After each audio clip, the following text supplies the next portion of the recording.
اعوذ باللہ من الشیطان اللعین الرجیم بسم اللہ الرحمن الرحیم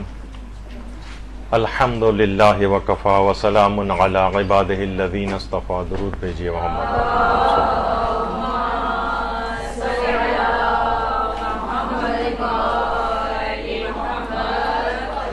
معاشرے میں بہت زیادہ پیش آنے والے مسائل کے اوپر گفتگو جاری ہے، اور یہ مسئلہ کون سا ایسا گھر ہے مومنین کا جہاں یہ مسئلہ پیش نہ آتا ہو کہ جہاں پر صلہ رحمی اور قطع رحمی سے متعلق مسائل موجود نہ ہوں. اور یہ اتنا مفصل بیان کرنے کی ضرورت یوں ہے کہ اس موضوع پر ایک درس آج کے علاوہ اور ہوگا، جب اس پر درس نمبر 1 لکھا ہوا آپ کو نظر آ رہا ہے، کیونکہ اس میں بہت فقہی احکام بھی ہیں اور بہت زیادہ اخلاقی احکام بھی ہیں. تو صلہ رحمی ایک ایسا گھنا سایہ دار درخت ہے کہ معاشرے میں جو خاندان نظر آتے ہیں، وہ اکائیاں، وہ یونٹس، وہ اگر صلہ رحمی کے ذریعے مضبوط اور طاقتور ہوں، آپس میں اتحاد و اتفاق ہو خاندانوں میں، تو ایک بہترین معاشرہ اس سے تشکیل پا سکتا ہے. اور یہی اگر آپس میں متفرق رہیں، اختلافات کا شکار رہیں، ٹوٹ پھوٹ کا شکار رہیں، ایک دوسرے کے خلاف برسر پیکار رہیں، تو یہ درخت جو ہے وہ خزاں کا شکار ہو جاتا ہے، اور نہ اس میں کوئی پھل اگتے ہیں، نہ یہ سایہ دار ہوتا ہے. تو صلہ رحمی ایک ایسے گھنے سایہ دار درخت کی مانند ہے کہ جس میں خاندان عافیت اور سکون کے ساتھ زندگی گزارتے ہیں. اتنی اہم چیز ہے یہ، اور اتنی زیادہ اسلامی احادیث کے اندر اس کی تاکید آئی ہے کہ علامہ مجلسی نے بہار الانوار کے اندر 110 احادیث صلہ رحمی سے متعلق جمع کی. 110 احادیث اس موضوع کے اوپر انہوں نے جمع کی. اور جب ابتدائی اسلام تھا اور مسلمان ہجرت کر گئے تھے، اور حضرت جعفر طیار جب نجاشی کے دربار میں پہنچے تھے تو ان کا پیچھا کرتے کرتے کفار بھی نجاشی کے دربار میں آ گئے تھے. تو اور ان کی جو سربراہی تھی وہ ابو سفیان کر رہا تھا. تو نجاشی نے دربار میں ابو سفیان سے پوچھا کہ جس کے خلاف تم برسر پیکار ہو، جو اپنے آپ کو رسول اللہ کہتے ہیں، تو وہ تمہیں کس بات کی تعلیم دیتے ہیں؟ تو ابو سفیان کے جملے، جو کہ خود کافر تھا لیکن اس نے جو کہا، جو تعلیمات بتائیں کہ وہ جو اپنے آپ کو رسول اللہ کہتے ہیں، وہ ہمیں اس بات کی تعلیم دیتے ہیں کہ اللہ کے علاوہ ہم کسی کو معبود نہ مانیں، ہمیشہ سچ بولیں، نماز پڑھیں، تقوی و پرہیزگاری اور عفت کو اختیار کریں، اور صلہ رحمی سے کام لیں. یعنی ابتدائے اسلام کا جو تعارف تھا، جو موٹی موٹی چیزیں جس کے اندر اسلام کا تعارف ضروری سمجھا جاتا تھا، وہ کافروں کی زبان پر نماز کے بعد اور عفت و پاک دامنی اور تقوی الہی سچ بولنے اور اللہ کو ایک ماننے کے بعد صلہ رحمی کا تذکرہ خود ابو سفیان نے نجاشی کے دربار میں کیا تھا. یعنی ایک اتنی انتہائی اہم جو پلر ہے اسلام کا، وہ ایک صلہ رحمی، جس کے اوپر ایک اسلامی معاشرہ قائم ہوتا ہے. جب یہ قرآن میں بھی کہا گیا کہ وَاتَّقُوا اللَّهَ الَّذِي تَسَاءَلُونَ بِهِ وَالْأَرْحَامَ، یعنی بعض جگہوں پہ اس کو ترجمہ یوں کیا جاتا ہے، اور اس خدا سے بھی ڈرو جس کے ذریعے ایک دوسرے سے سوال کرتے ہو، اور قرابت داروں کی بے تعلقی سے بھی. یعنی جو صلہ رحمی نہ کرے وہ متقی نہیں. وَاتَّقُوا اللَّهَ الَّذِي، یعنی کچھ لوگ اس کا یوں ترجمہ کرتے ہیں کہ اللہ کا تقوی اختیار کرو، کیونکہ تم سے اس متعلق پوچھا جائے گا، اور ارحام اور رشتہ داروں سے بھی متعلق بھی تم سے پوچھا جائے گا. تو بہرحال یہ ایک ایسی چیز ہے کہ پروردگار عالم بھی اس کو پوچھے گا. اور قرآن میں یہ بھی ہے کہ فَهَلْ عَصَيْتُمْ إِن تَوَلَّيْتُمْ أَن تُفْسِدُوا فِي الْأَرْضِ وَتُقَطِّعُوا أَرْحَامَكُمْ، یعنی تو کیا تم سے کچھ بعید ہے کہ جب تم صاحب اقتدار بن جاؤ تو زمین میں فساد برپا کرو اور قرابت داروں سے قطع تعلق کر لو. یعنی قرآن کے اندر خود قطع رحمی کے متعلق بہت سخت باتیں جو ہیں وہ آئی ہیں. اور یہ بھی ہے کہ وَالَّذِينَ يَنقُضُونَ عَهْدَ اللَّهِ مِن بَعْدِ مِيثَاقِهِ وَيَقْطَعُونَ مَا أَمَرَ اللَّهُ بِهِ أَن يُوصَلَ وَيُفْسِدُونَ فِي الْأَرْضِ أُولَٰئِكَ لَهُمُ اللَّعْنَةُ وَلَهُمْ سُوءُ الدَّارِ. اور جو لوگ عہد خدا کو توڑ دیتے ہیں، جن سے تعلقات کا حکم دیا گیا ہے، ان سے قطع تعلق کر لیتے ہیں اور زمین میں فساد برپا کرتے ہیں، ان کے لیے لعنت اور بدترین گھر ہے، بدترین گھر۔ دیکھیں یہاں پہ بھی لعنت کا لفظ آیا ہے، تو اب آگے چل کر میں چوتھے امام، امام زین العابدین علیہ السلام کی اللہم صلی علی محمد و آل محمد،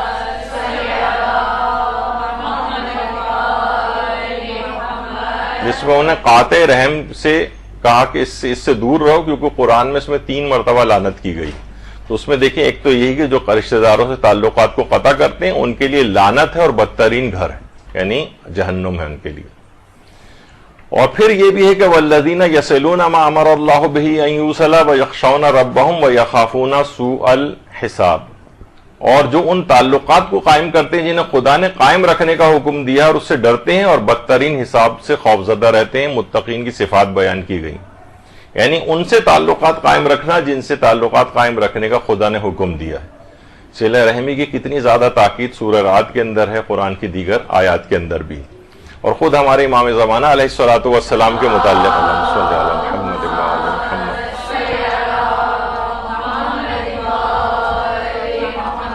غیبت نعمانی میں مولا کائنات علی ابن ابی طالب علیہ الصلوۃ والسلام نے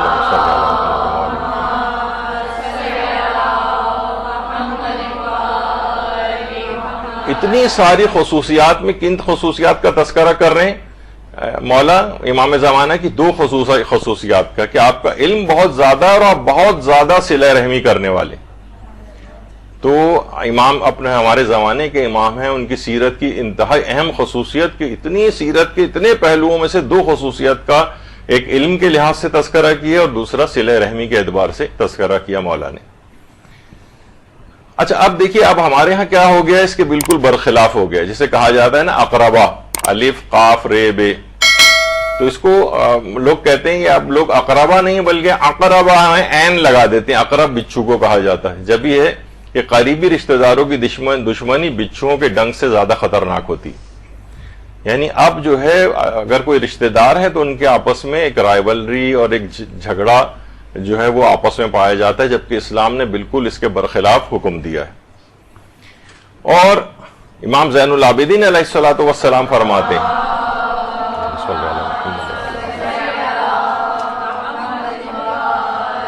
کہ جو شخص قطع رحمی کرتا ہے اس کے پاس بیٹھنے سے بھی پرہیز کرو۔ پھر آگے بھی روایت کے اندر یہ جملہ ہے جو اس میں نہیں لکھا ہوا ہے کہ کیونکہ قرآن میں اس میں کئی بار لعنت کی گئی ہے، 3 بار لعنت کی گئی ہے۔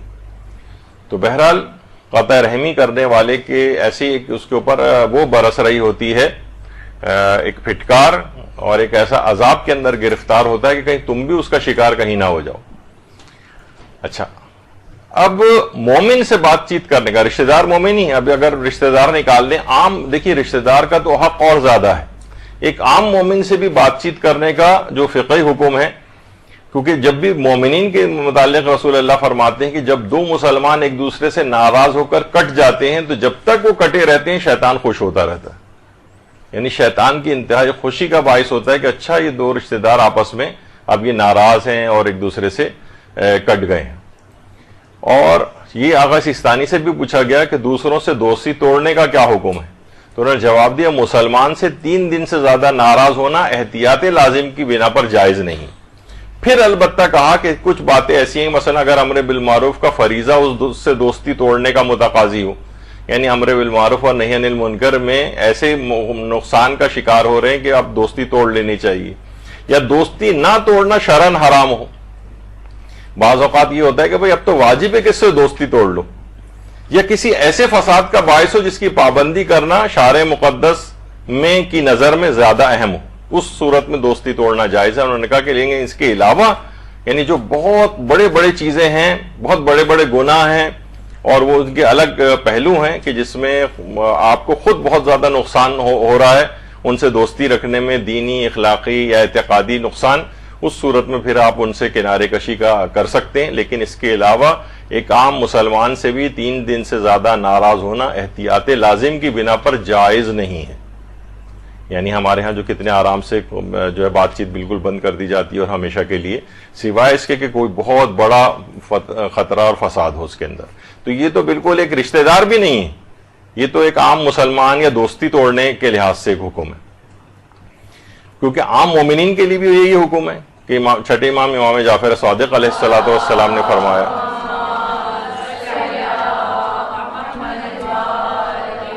اچھا یہاں رشتہ داروں کا تذکرہ نہیں ہے الگ سے، بلکہ مومنین ہی ایک دوسرے سے الفت کرتے ہیں، ایک دوسرے کے آتے جاتے ہیں، یعنی عام بھی جو اشخاص رشتہ دار بھی نہ ہوں تب بھی ان کے ساتھ انسان بات چیت رکھے۔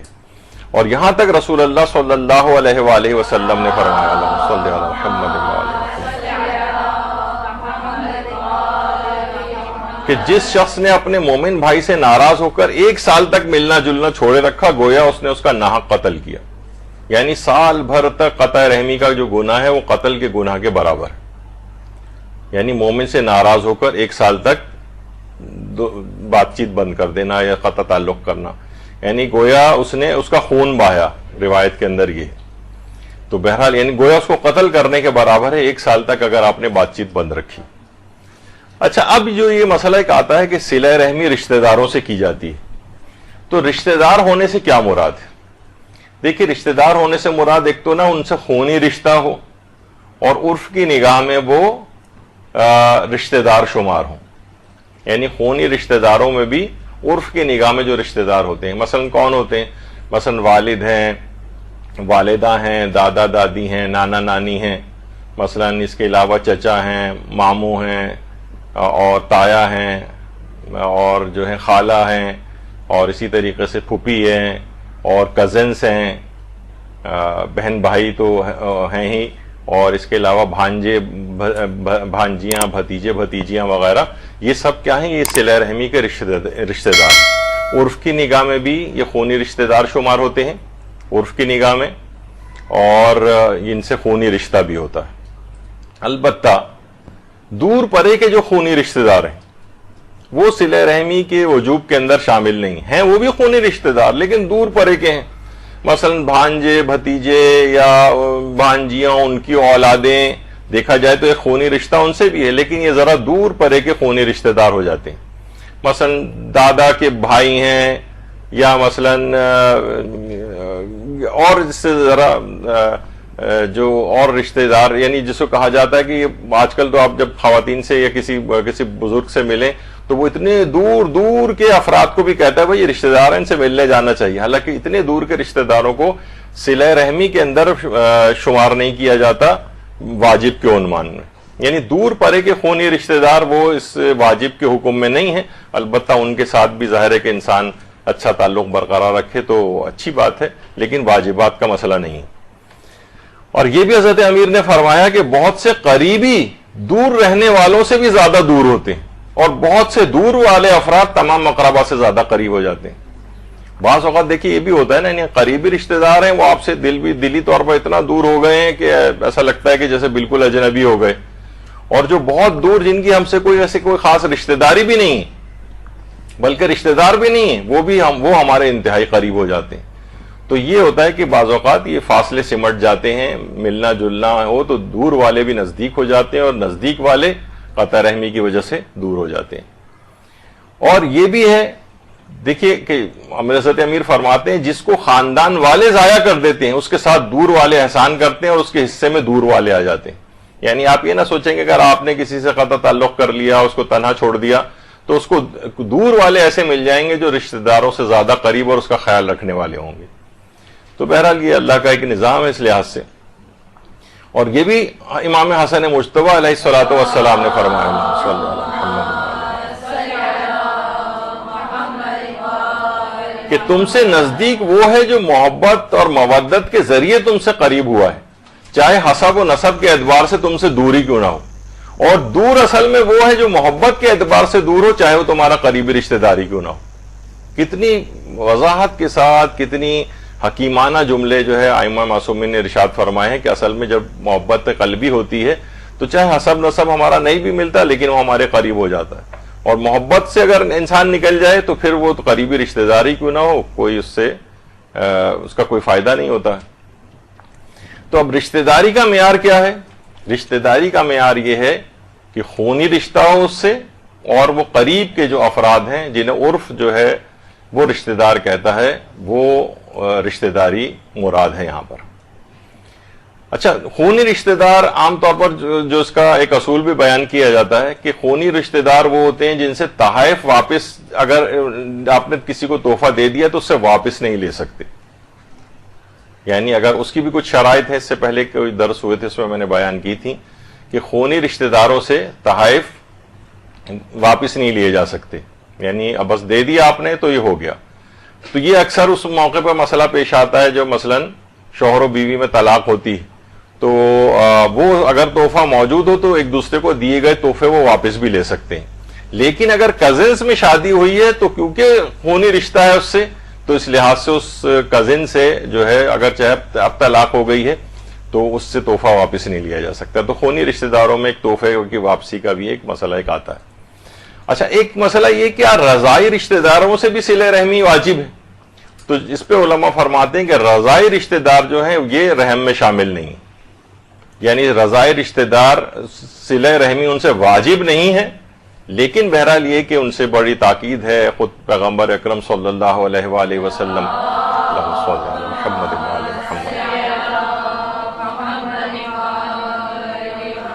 کہ جب حضرت حلیمہ سعدیہ کی بیٹی پیغمبر سے ملنے آئی تھیں جو ان کی رضائی بہن تھیں،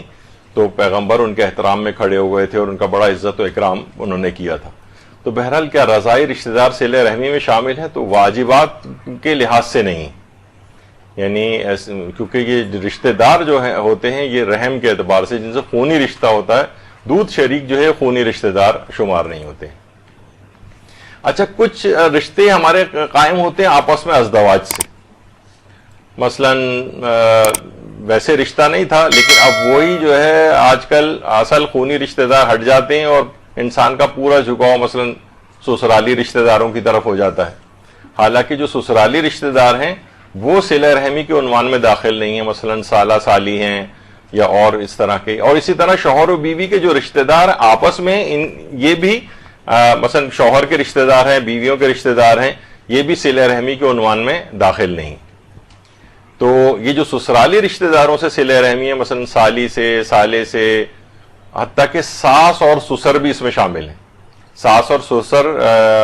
ظاہر ایک نظام کو قائم کرنے کے لحاظ سے تو ضرورت ہے اس بات کی کہ انسان گل مل کے ان کے ساتھ رہے، زندگی انہی کے ساتھ گزارنی ہوتی ہے. اور جتنے رشتے مضبوط ہوتے ہیں اس سے بہت زیادہ اس کے فوائد بھی ہوتے ہیں، ابھی آگے چل کر ان کا بھی ذکر آئے گا. مثلا لوگ اس کا احساس نہیں کر رہے ہوتے ہیں اور اپنے سسرالوں سے لڑائیاں کر کے بیٹھے ہوتے ہیں، پوری سسرال سے کٹ کے بیٹھے ہوتے ہیں، جبکہ انسان دیکھا جائے تو اس کا خاندان مضبوط ہوتا ہے. اگر یہ سسرال سے اپنے تعلقات اچھے بنا کے رکھے گی بہو، تو اس کی اپنی خاندان کی لڑکیوں کے بھی رشتے ہونے لگتے ہیں، خاندان بڑھتے ہیں، لوگ ایک دوسرے کو پہچانتے ہیں اس کے سلوک کی وجہ سے کہ بھئی اچھا اس کی بہن ہے، اچھا اس کی فلاں رشتہ دار ہے، تو اب لوگ اس سے ڈر جاتے ہیں کہ بھئی جب یہ ایسی ہے تو وہ بھی ایسی ہی کیوں نہ ہوگی. تو بہرحال سسرالی رشتہ داروں سے صلہ رحمی سے بہت فوائد ہیں اس کے، ابھی آگے چل کر بھی شاید اس بات کا تذکرہ آئے گا. لیکن بہرحال یہ واجبات میں سے نہیں ہے. سسرالی رشتہ دار یہ صلہ رحمی کے عنوان میں شامل نہیں ہوتے ہیں. اور یہاں تک چوتھے امام نے جملے ارشاد فرمائے کہ جو بھی خدا کے لیے اور صلہ رحمی کے قصد سے شادی کرے تو خدا اس کو بزرگی اور عظمت کا تاج عطا کرتا ہے، اس کو سربلند اور سرفراز کرتا ہے. یہ ہمارا ایک درس یہاں پر ہو چکا ہے کہ مثلا کیا قریبی رشتہ داروں میں کزنس میں آپس میں شادی کرنا مکروہ ہے یا نہیں. آغا سیستانی فرماتے ہیں مکروہ نہیں ہے. تو بہرحال مکروہ نہیں ہے. تو لیکن اور یہاں تک جو علماء اس کی تائید میں بھی ہیں وہ چوتھے امام کی حدیث بھی پیش کرتے ہیں کہ صلہ رحمی کے قصد سے شادی کرنا تو خدا اس کو بزرگی اور عظمت کا تاج عطا فرمائے گا، اس کو سربلند اور سرفراز بھی کرے گا. تو بہرحال اس میں کوئی ایسی حرج نہیں ہے. لوگ عام طور پر یعنی بعض اوقات تو ہمارے پاس اس قسم کے آتے ہیں، لوگ یہ کہتے ہیں کہ 2-4 شرطیں ہیں کہ جس کی بنا پر کہ ایک تو ہے نا ہمیں کوئی رشتہ دار لڑکی نہیں چاہیے، مثلا باہر کریں گے لیکن رشتہ داروں میں نہیں کریں گے. تو اس کی بھی بہت سارے اس لحاظ سے چیزیں ہوتی ہیں، ایک دوسرے کو مضبوط نہیں کر رہے ہوتے یا ایسے چھوٹی چھوٹی باتوں کو پکڑا ہوتا ہے کہ جس کی بنا پر آپس میں شادیاں بھی لوگ نہیں کر رہے ہیں اور شادیاں اور مشکل ہو رہی ہیں. ایک تو سید سیدانی غیر سیدانی والا جو ہے وہ والا سید غیر سید والا مسئلہ ہے، پھر ذات برادریوں کے مسئلے ہیں، اور پھر اب رشتہ داریوں کو بھی آپ کہیں کہ نہیں رشتہ دار بھی نہیں ہونے چاہیے اور بالکل اجنبی ہوں تو پھر اس کے الگ مفاسد ہوتے ہیں پھر. تو بہرحال یہ ایک مسئلہ ہے اس میں. تو ہمارے امام علی رضا علیہ الصلوۃ والسلام فرماتے ہیں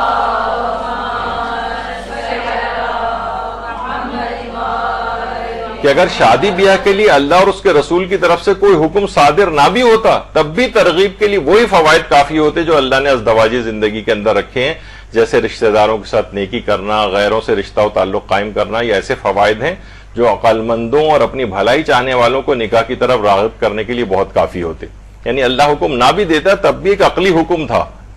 تو اس میں بھی یہ کہ رشتہ داروں کے ساتھ نیکی کرنا، یعنی جب یہ خاندان شادیاں ہوتی ہیں، رشتے قائم ہوتے ہیں، خاندان بڑے ہوتے ہیں، ایک دوسرے کو بہت ہیلپ فل ہوتے ہیں. ایک دوسرے کے اگر یہ لوگ خلاف ہو جائیں تو یہ تو پورے اس حکمت کے خلاف ہو جائے گا جو اللہ نے قائم کی. اچھا، اب یہ کہ اگر کوئی شخص پھر بھی قطع رحمی کرتا ہے، آج صلہ رحمی کے فوائد پہ ہماری گفتگو نہیں ہو سکے گی، وہ اگلی کلاس میں ہوگی. وہ اتنے حیران کن فضائل ہیں، حیران کن اس کے فوائد ہیں کہ انسان حیران رہ جاتا ہے کہ اتنی فوائد رکھنے کے باوجود انسان یہ والا کام کرے. تو قطع رحمی جو ہے یہ گناہان کبیرہ میں سے تقریباً 1545 جو واجبات ہیں اور 1448 حرام ہیں. 1448 حراموں میں سے بھی 100 جو ہیں وہ گناہان کبیرہ ہیں. ان 100 میں سے بھی 82 جو ہیں وہ یقینی کبیرہ ہیں، اور 18 میں علماء میں اختلاف چل رہا ہے کہ ان کو کبیرہ کہیں یا صغیرہ کہیں. وہ جو 82 یقینی کبیرہ ہیں ان میں قطع رحمی کا گناہ بھی یقینی کبیرہ گناہ جن پر عذاب جہنم کا وعدہ کیا گیا. تو قطع رحمی ایک بہت بڑا گناہ ہے، بہت ہی بڑا گناہ ہے، بہت عظیم گناہ ہے. اتنا بڑا گناہ ہے کہ روایات میں آیا ہے کہ قطیعۃ الرحم والیمین الکاذبہ یبارز اللہ بہا، کہ قطع رحمی کرنے والا اور جھوٹی قسم کھانے والا ایسا ہی ہے جیسے وہ میدان جنگ میں نکلے اور اللہ کو پکارے کہ اے اللہ میں نے قطع رحمی کر کے، یعنی میں اپنے الفاظ میں بتا رہا ہوں کہ میں نے قطع رحمی کر کے اور میں نے جھوٹی قسم کھا کر تیرے قانون کو توڑا ہے، اے اللہ ہے تجھ میں ہمت ہے کہ مجھ سے مقابلہ کر سکے، آ اور میدان میں آ کر مجھ سے مقابلہ کر. یبارز اللہ بہا، وہ اللہ کو دعوت مبارزہ دیتا ہے، پروردگار ہمت ہے مجھ سے مقابلہ کرنے کی، میں نے تیرے قانون کو توڑا ہے. تو قطیعۃ الرحم یعنی رشتہ داروں سے تعلقات کو توڑ لینا اور جھوٹی قسم کھانا، یہ اللہ کو دعوت مبارزہ دیتا ہے، جنگ کرنے کی دعوت دیتا ہے. کتنا عظیم ترین گناہ ہے کہ انسان کا تصور ہے کہ اللہ اتنی حقیر کیڑے جیسی مخلوق اور پروردگار عالم کو جو ہے یہ جنگ کے لیے دعوت دے رہا ہے کہ مجھ سے مقابلہ کرا کے. تو یہ ایک بڑی اس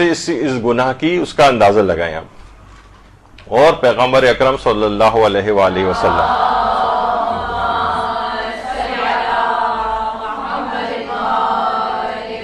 سے پوچھا گیا کہ خدا کی بارگاہ میں سب سے زیادہ قابل نفرت عمل کون سا ہے، تو آپ نے جو فرمایا خدا سے شرک کرنا. پوچھا کہ یا رسول اللہ کوئی اس سے بھی زیادہ ہے کوئی،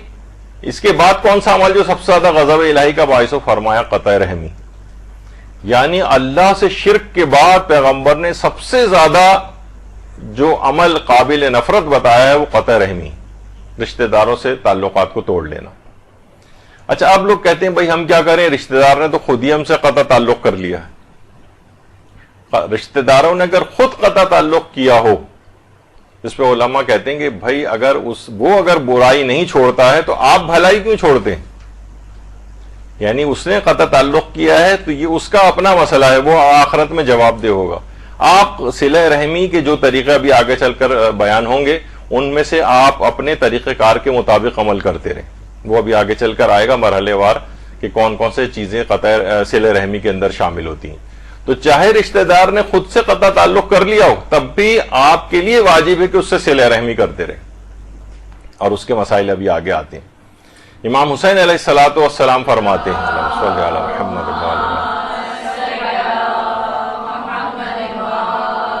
کہ لوگوں میں سب سے زیادہ تعلق قائم رکھنے والا وہ ہوتا ہے جو کسی کے قطع تعلق کرنے پر اس سے تعلقات بحال رکھتا ہے. یعنی یہ نہیں کہ وہ بھی تعلقات رکھ رہا ہے ہم بھی رکھ رہے ہیں، یہ تو روایات میں کہا گیا یہ تو مکافات ہے، یہ تو عدلے کا بدلہ کر دیا آپ نے، اس میں آپ کی کوئی خصوصیت نہیں ہے. اصل صلہ رحمی یہ ہے کہ آپ اس سے تعلقات کو برقرار رکھیں، وہ جو طریقہ آگے چل کر ہم ذکر کریں گے کہ جس نے آپ سے قطع تعلق کیا. تو اس سے فرق نہیں پڑتا ہے کہ کوئی دوسرا رشتہ دار اگر آپ سے قطع تعلق کر رہا ہے تو اب آپ بھی کہیں کہ نہیں میں بھی اس سے قطع تعلق رکھوں گی. اور حضرت امیر المومنین علی ابن ابی طالب علیہ السلام فرماتے ہیں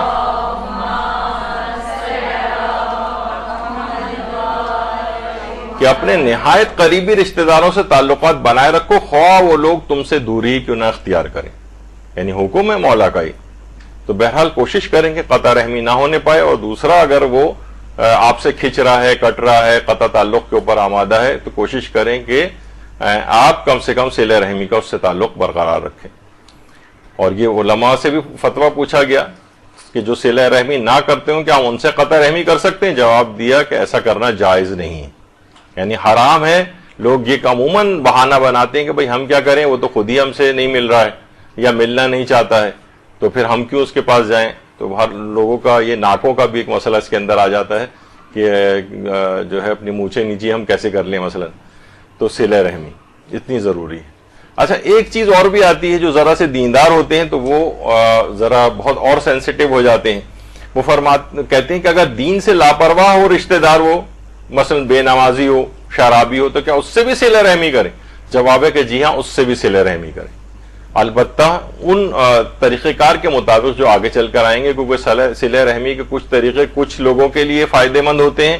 اور صلہ رحمی کے کچھ طریقے دوسری طرح کے لوگوں کے لیے فائدہ مند ہوتے ہیں. یعنی صلہ رحمی کا کوئی ایک طریقہ نہیں ہے. ہم سب پہ سمجھتے ہیں کہ بس ان کے گھر جائیں، ملنا جلنا، یہ ایک طریقہ ہے. نہیں، اور بہت سارے طریقے ہیں. تو اگر کوئی شخص بالکل دین سے لاپرواہ ہو، بے نمازی ہو، شرابی ہو، آپ نے کہا ارے بھائی وہ تو شرابی ہے تو ہم تو اس سے بالکل تعلق نہیں رکھیں گے، نہیں، ایسا نہیں. اس کے باوجود، ان گناہوں کے باوجود بھی اس سے قطع رحمی نہیں کر سکتے.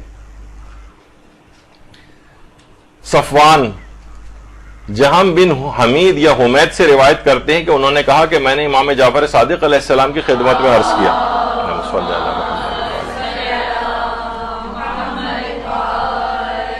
اور کہا کہ مولا، میرے کچھ رشتہ دار ایسے ہیں جو دین اسلام پر نہیں ہیں، تو کیا ان کا مجھ پر کوئی حق ہے؟ امام نے فرمایا ہاں ہے. صلہ رحمی کا حق ایسا ہے جسے کوئی چیز منقطع نہیں کر سکتی، اور اگر وہ تمہارے دین پر ہوں تو پھر ان کے دو حق بنتے ہیں، ایک رشتہ داری کا اور دوسرا اسلام کا. اور اگر مسلمان نہیں ہے وہ، تب بھی ایک رشتہ داری والا حق تو برقرار رہتا ہے. تو اس سے آپ اندازہ لگائیں کہ امام نے تو آپ صرف بے دین ہونا یا بے نمازی ہونا، شرابی ہونا، گناہگار ہونا، یہ تو الگ بات تھی. وہ اسلام پر بھی نہیں ہے، مثلا کافر ہیں لیکن ہے رشتہ دار، ان کو لیے بھی کہا کہ ان کے پھر دو میں سے کم ایک حق تو موجود رہے گا. اور اگر مسلمان ہے تو دو حق رہیں گے، اسلام کا اور ایک رشتہ داری کا. اچھا، اگر مثلا ہم بہت سمجھاتے بھی رہتے ہیں ان کو، فاسق و فاجر اور بے دین ہے، لیکن دینی نصیحت بھی ان کے اوپر بالکل بے فائدہ ہوتی، تو اس کا بھی فقہی حکم یہ ہے کہ اگر فاسق و فاجر اور رشتہ دار پر دینی نصیحت بے فائدہ بھی ہو، وہ اپنے ان گناہوں پر ویسے ہی مصر ہے، تب بھی اس سے قطع رحمی نہیں کر سکتے. یعنی اتنا اہم یہ والا فقہی حکم ہے. اچھا، اب آقا خوئی سے بھی ایک سوال پوچھا گیا کہ کیا صلہ رحمی کے فوائد بے دین رشتہ داروں سے ملنے سے بھی حاصل ہو جاتے ہیں؟ یعنی صلہ رحمی کے جتنے فائدے ہیں، اتنے زبردست فائدے، عمر بڑھ جاتی ہے، رزق میں بے پناہ اضافہ ہوتا ہے، آخرت کے کتنے زیادہ فوائد ہیں، کیا یہ سارے فائدے ان رشتہ داروں سے ملنے سے بھی حاصل ہوتے ہیں جو بے دین رشتہ دار ہیں؟ تو انہوں نے جواب دیا کہ جی ہاں، ان سے ملنے سے بھی یہ فوائد حاصل ہوتے ہیں. یعنی ایسا نہیں کہ صرف بہت اچھے قسم کے دیندار رشتہ داروں سے ملنے جائیں گے تو صلہ رحمی کے فوائد ملیں گے، ان افراد سے صلہ رحمی برقرار رکھنے سے بھی فائدے ملتے ہیں. اچھا، صلہ رحمی خواہ فاسق و فاجر ہی کیوں نہ کرے، اس کو بھی یہ فائدے ملتے ہیں. یعنی مثلا بہت سارے لوگ ہیں وہ نماز نہیں پڑھتے لیکن صلہ رحمی کرتے ہیں، خاندان میں بڑے اچھے روابط جو ہے وہ رکھتے ہیں لوگوں سے، اور مثلا حج نہیں کرتے ہیں اور نہ خمس دیتے ہیں، بے پردگی بھی ان کے ہاں بہت عام ہے، یعنی بالکل فاسق و فاجر، لیکن وہ کم سے کم یہ دیکھا جاتا ہے کہ صلہ رحمی کرتے ہیں. تو ان لوگوں کو بھی یہ فوائد صلہ رحمی کے ضرور ملتے ہیں. یہ نہیں کہ تم کیونکہ بے دین ہو تو اب تمہیں صلہ رحمی کا کوئی فائدہ نہیں ملے گا. جیسے کہا جاتا ہے کہ حج پہ اگر انسان جائے تو خواہ ریاکاری کے جذبے سے کیوں نہ جائے، بہرحال اسے ایک دنیاوی فائدہ یہ ملتا ہے کہ اس کا مال میں اضافہ ہو جاتا ہے. یعنی بہرحال حج کے اندر ایک خصوصی کہ حج قبول نہیں ہوگا،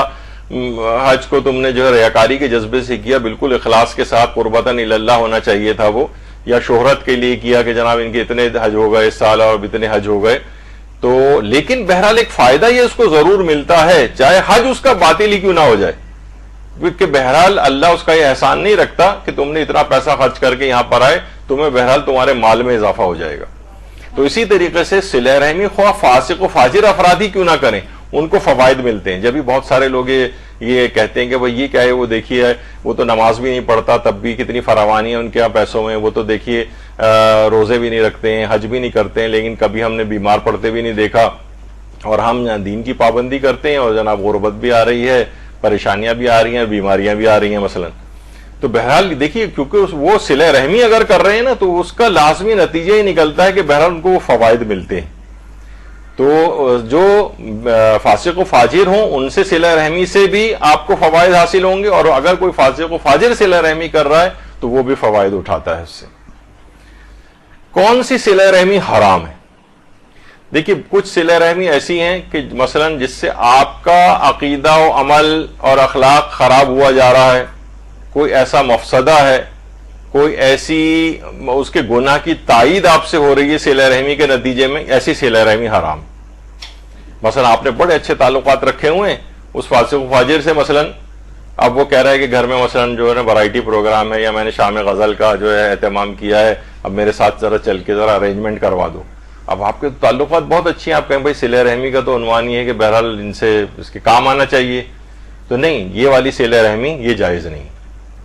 صلہ رحمی کے آپ متبادل طریقوں پر جائیں، یہ اس طرح سے کہ اس میں اس کے کسی گناہ کی تائید لازم آئے، ایسی صلہ رحمی نہیں کر سکتے اس سے، یا کسی اس کے گناہ کے کام میں معاونت اور مددگار آپ ثابت ہوں، ایسی صلہ رحمی آپ نہیں کر سکتے۔ تو یہ ایک خصوصیت کے ساتھ ہے، یعنی اگر صلہ رحمی عقلاء کے نزدیک دینی یا دنیاوی نقصان رکھتی ہو، دینی نقصان ہو یا دنیاوی نقصان، تو پھر، اور عقلاء کہہ رہے ہیں کہ اس میں نقصان ہے۔ دیکھیے بہت سے ایسے ہیں کہ مثلا ان کے گھر آنا جانا رکھیں گے، مثلا ایک ویسا نقصان، دینی نقصان، مثلا ظاہر ہے کہ جب انسان خود تو نہیں رکھتا، اس کے بیوی بچے بھی رکھتے ہیں، اب اس کے گھر آنا جانا اگر انہوں نے اس انداز سے شروع کیا ہوا ہے پہلے سے کہ صلہ رحمی برقرار رہے، اب پتہ چلا ہمارے ہی بچے بگڑے جا رہے ہیں۔ کیونکہ دیکھیے اتنی اہم چیز ہے یہ کہ مثلا اگر اولاد بگڑی جا رہی ہے آپ کے صلہ رحمی کے نتیجے میں، کیونکہ دیکھیے فاسق و فاجر جو بے دین افراد ہوتے ہیں نا، یہ اگر ان کے ساتھ خود ملنا جلنا بھی ایک نقصان رکھتا ہے، بہرحال چاہیے اس وقت کوئی فسق و فجور کا کام نہیں بھی کر رہے ہوں، یہ مائنڈ ایسا آپ کا سیٹ بنا دیتے ہیں، آپ کے بچے ان کے بچوں کے ساتھ مثلا جا کر کھیل رہے ہیں جو بالکل بے دین ہے، نہ نماز کی پرواہ ہے، نہ کسی اور دین کے کسی چیز کی پرواہ ہے، تو یہ افراد ان کا اثر قبول کریں گے۔ اگر عقلاء کے نزدیک دینی اور دنیاوی نقصان یہ چیز رکھتی ہے، دیکھیے اتنی اہم چیز ہے کہ بہت سے میرے اپنے ایک دوست تھے جو کہ ڈاکٹر تھے اسپیشلسٹ، اور وہ مدینے میں ان کی جاب تھی، لیکن وہ حالانکہ تمام سہولیات جو ہے ان کا امپلائر ان کو دینے کو تیار تھا، کیونکہ بہترین وہ ایک ڈاکٹر تھے کہ کسی بھی طور پر چھوڑ کر نہ جائیں، وہ اپنے مدینے یا تو مسجد قباء میں یا ریاض الجنہ کے اندر روزانہ ایک نماز کم سے کم وہاں، یعنی اتنا قریب وہ رہتے تھے کہ وہاں جا کر وہ نمازیں تک جو ہے پڑھتے تھے، لیکن اس کے باوجود ان کو چھوڑ کر وہاں سے انہوں نے فیصلہ کیا کہ مجھے چھوڑ کر یہاں سے اپنے وطن واپس چلے جانا چاہیے۔ کیوں؟ بچے سعودی اسکولوں کے اندر پڑھ رہے تھے، اور بچے جو ہے وہ ایسے ہی اکھڑ مزاج اور بد اخلاق ہو رہے تھے، جس طریقے سے وہاں کا ایک کلچر ہے عام طور پر، چیخ کر بات کر رہا ہوں۔ انہوں نے کہا کہ ٹھیک ہے میں یہاں پر پیسے تو کما لوں گا، لیکن بچے کا ایک مزاج یہی بن گیا ہے، بد اخلاق بن گیا ہے ساری زندگی، پھر کیا اس کا ہوگا؟ تو بہرحال اتنی بڑے فائدے کو چھوڑ کر وہ پاکستان واپس آئے، کیونکہ بچوں کا اخلاق، بچوں کی جو ایک اچھی اسلامی تربیت، اس کو بھی دیکھا جاتا ہے، فقط پیسہ کمانے کو تو نہیں دیکھا جاتا ہے۔ تو بہرحال عقلاء کے نزدیک اگر کوئی دینی یا دنیاوی نقصان ہو تو پھر یہ میل جول والا جو صلہ رحمی ہے اس کو ترک کریں، پھر متبادل طریقوں کے اوپر جائیں جو بھی ہم آگے چل کر ذکر کریں گے، یعنی پھر ملنا جلنا، کیونکہ اب یہ ملنا جلنا تو نقصان آپ کو دے رہا ہے، آپ بگڑے جا رہے ہیں، آپ کے بچے بگڑے جا رہے ہیں، بیوی مثلا متاثر ہو رہی ہے، وہ ظاہر ہے ان کے کپڑے زیور، ان کی جو میک اپ اور ان کی جو فسق و فجور وغیرہ دیکھ کے وہ متاثر ہوئی جا رہی ہے، اور وہ بھی اسی طرح کے رنگ ڈھنگ کے اندر مثلا پردہ اتارنے پہ تیار ہے، تو کیا یہ دنیاوی دینی ضرر ہو رہا ہے؟ تو یہاں پر پھر یہ ہے کہ پھر یہ اس طور پر جا سکتا ہے کہ آپ کو میل جول کو ترک کرنا چاہیے اور متبادل طریقوں پر جانا چاہیے، کیونکہ بے دین رشتہ داروں سے میل جول بہت خطرات رکھتا ہے، یعنی یہ سلو پوائزننگ کا کام دے رہا ہوتا ہے، کہ بڑی جا رہے ہیں، بڑے ہلا گلا ہو رہا ہے اور مکس گیدرنگ ہو رہی ہے اور قہقہے لگ رہے ہیں اور بڑا مزہ آ رہا ہے وہاں جا کر، اور بڑا اس طرح کی صورتحال ہوتی ہے، تو لوگ بڑا انجوائے کرتے ہیں اس قسم کی محافل میں. تو آہستہ آہستہ وہ اثرات، جیسے میں نے کہا کہ چاہے وہ فسق و فجور کا اس وقت کام نہیں بھی کر رہے ہوں آپ کے ساتھ، تب بھی ان کے ساتھ ملنے کی اثرات ہوتے ہیں. تو بہرحال اس خطرات کے پیش. اسی طریقے سے مثلا عقائد بگڑے جا رہے ہیں. ابو ہاشم جعفری ایک مشہور شیعہ تھے جو امام علی نقی علیہ الصلوۃ والسلام،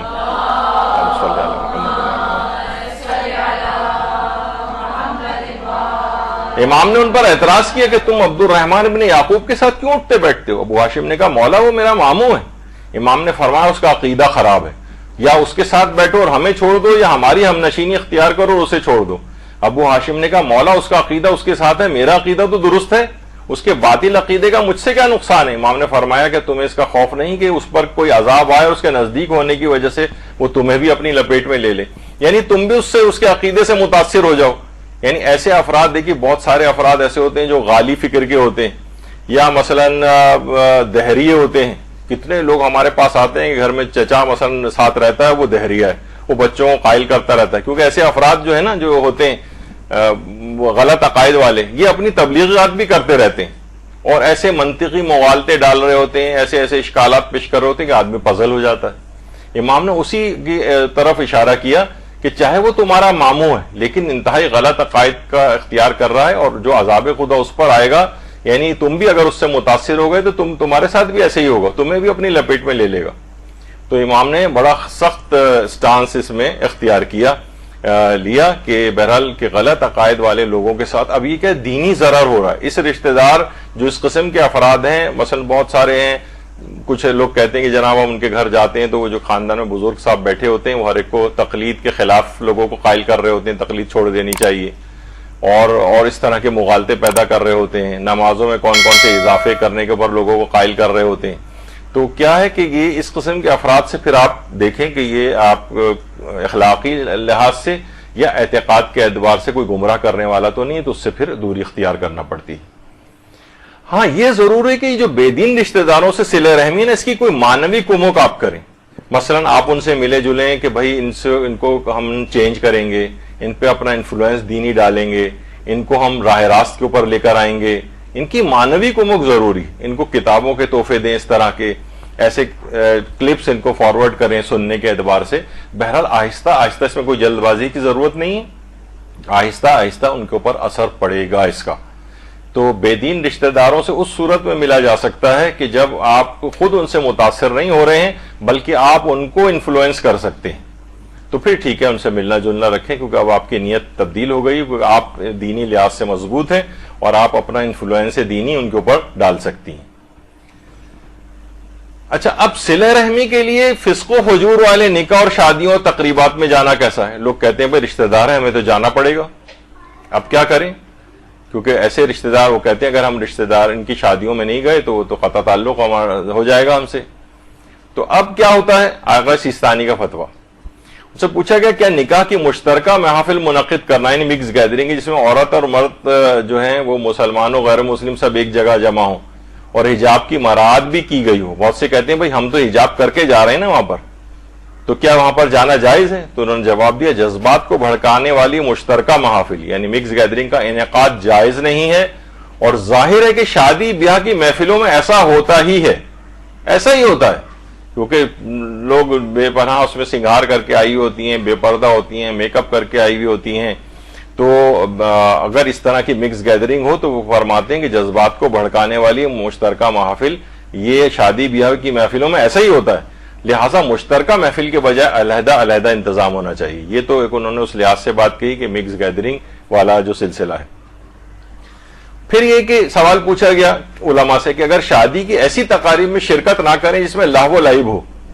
تو یہ رشتہ داروں کی ناراضگی کا سبب بنتا ہے، ایسی صورت میں ہماری کیا ذمہ داری ہے؟ آغا سیستانی فرماتے ہیں اگر آپ حرام میں مبتلا ہو رہے ہیں تو وہاں جانا جائز نہیں، یعنی آپ خود ہی اس کا پارٹ بن رہے ہیں، آپ خود لائیو میوزک بجایا جا رہا ہے وہ آپ بیٹھ کر سن رہے ہیں وہاں پر، یا اور کوئی اس طرح کی چیزیں ڈانس وانس ہو رہا ہے اور فسق و فجور ہو رہا ہے. فرماتے ہیں اگر حرام میں مبتلا ہو رہے ہو تو وہاں جانا جائز نہیں. آیت اللہ خامنہئی فرماتے ہیں حرام تقاریب میں شرکت ہر صورت میں جائز نہیں اور نہی عن المنکر واجب ہے. اور آیت اللہ تقی بہجت جملہ ارشاد فرماتے تھے رشتہ داروں کی ناراضگی کے بہانے حرام الہی کو حلال نہیں کر سکتے. یہ جو ہے بہانے بازی ہے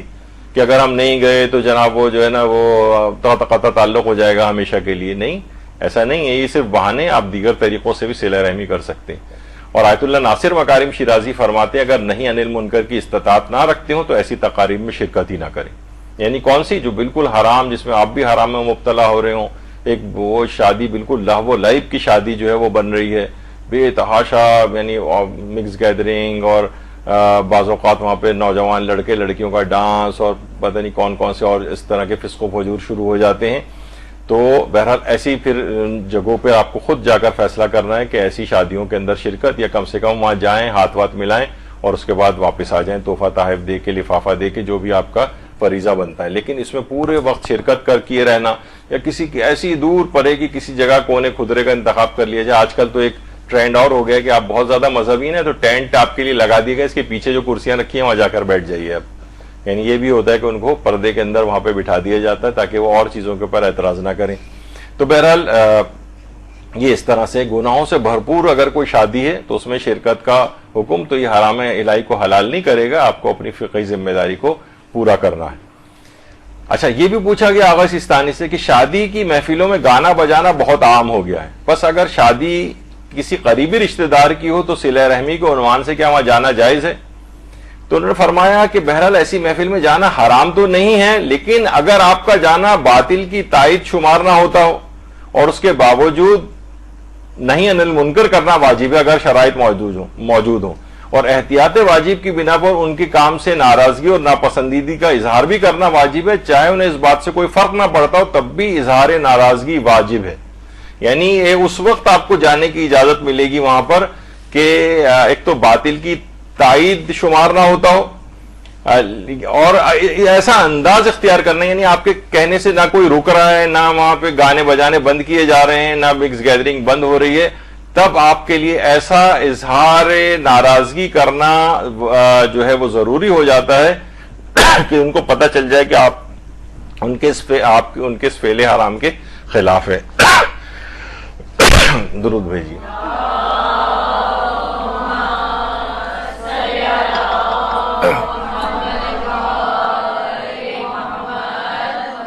تو بہرحال اب ظاہر ہے کون اظہار ناراضگی وہاں پر کرے گا؟ کوئی بھی نہیں کرتا ہے.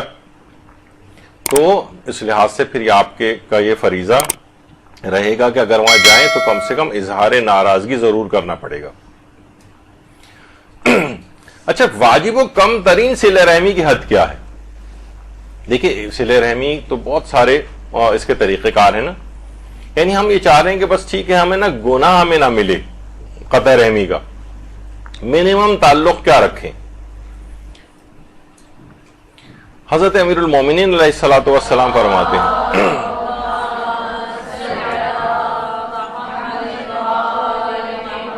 اپنے رشتہ داروں سے تعلق برقرار رکھو، خواہ ایک سلام کے ذریعے ہو. یعنی کم سے کم سلام دعا ان سے رکھیں. آنا جانا ابھی ہم آگے آنے جانے کے موضوع پہ بات کرتے ہیں، لیکن کم سے کم سلام پہنچا دیا جائے،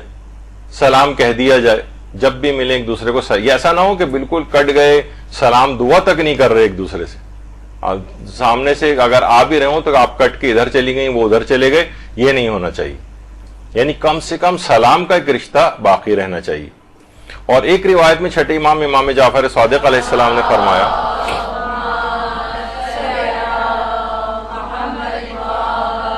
کہ صلہ رحمی قائم کرو، خواہ ایک گھونٹ پانی کے ذریعے ہی کیوں نہ ہو، خواہ اب اس سے پہلے منیمم چیز بتائی گئی تھی، خواہ سلامی کیوں نہ ہو. یعنی اتنی معمولی سی چیز، مثلا آپ نے گلاس بھر کے پانی کا دے دیا ان کو، ایک بہرحال ایک ہوا، ایک اچھا ایک جیسچر ایک ہوتا ہے کہ جناب یہ میں نے اس طرح سے جو ہے وہ دیا ہے، ان کو پانی دیا ہے، اس نے بھی لے کے پی لیا. تو یعنی اتنا کم سے کم معمولی بھی رشتہ جو ہے وہ برقرار رکھنا چاہیے. آقا سستانی سے پوچھا گیا صلہ رحمی کی سب سے کم مقدار کیا ہے جس سے مکلف بری الذمہ ہو جائے، یعنی اس پہ کوئی شرعی ذمہ داری نہ رہے. فرمایا صلہ رحمی کی سب سے کم تر مقدار یہ قریبی رشتہ داروں کو سلام پہنچائے اور ان کے حال احوال دریافت کرے. بس سلام دعا جسے کہا جاتا ہے، اور کیسے ہیں آپ، ٹھیک ہے، بس یہ اس قسم کی بات اگر کرنا یہ بہت کافی، یعنی کم سے کم صلہ رحمی کے لیے بہت کافی ہے. زیادہ سے زیادہ میں تو پھر اور بہت ساری چیزیں آ جاتی ہیں جناب، ان کی مدد کرنا، ان کے گھر آنا جانا بھی آگے چل کر خیر وہ بھی آتا ہے. کیا صلہ رحمی میں ملاقات کے لیے جانا واجب ہے؟ لوگ یہ سوچتے ہیں عام طور پر کہ ان کے دماغ میں ہوتا ہے کہ صلہ رحمی کے معنی ہے ملنا جلنا. تو اس کا جواب ہے کہ صلہ رحمی میں ملاقات کے لیے جانا واجب نہیں. ملاقات کے لیے جانا واجب نہیں. ملاقات کے لیے جانا واجب نہیں. لیکن کیا ہے کہ مثلا سلام دعا ان سے کر لیں، اور مثلا کسی کے ذریعے سلام پہنچا دیں.